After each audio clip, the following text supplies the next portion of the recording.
How do you grapple with the fact that natural selection built us to be good replicators and not happy entities?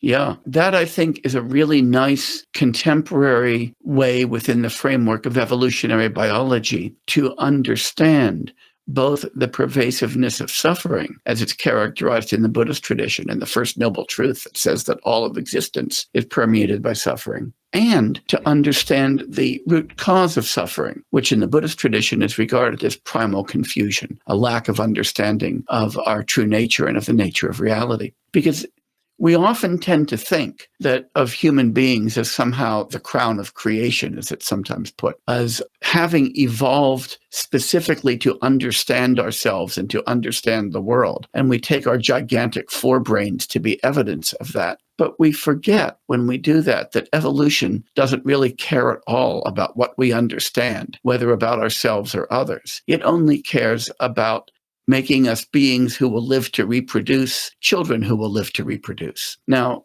knowledge is, to be sure, useful for that, but it's neither necessary nor sufficient. And we know that we've evolved for a lot of illusions, to be subject to a lot of illusions, and also to be subject to a lot of pathologies. We know that, and any kind of reasonable science tells us that. So, for instance, we've evolved, in fact, for a lot of sources of suffering. And here's one nice example of that. We've evolved to have what psychologists call an in-group bias. That is a tendency to have positive affect towards people who are very similar to us, who are related to us, and to be fearful or hostile to people we perceive to be very different from us. And that's one of the roots of racism. It shows up, for instance, in implicit bias tasks all the time. This isn't necessarily something that we learn, but something we've evolved for, and we have to specifically unlearn. Now, the good news is that we've also evolved to be smart enough to have come to learn about this, but we haven't evolved to avoid it.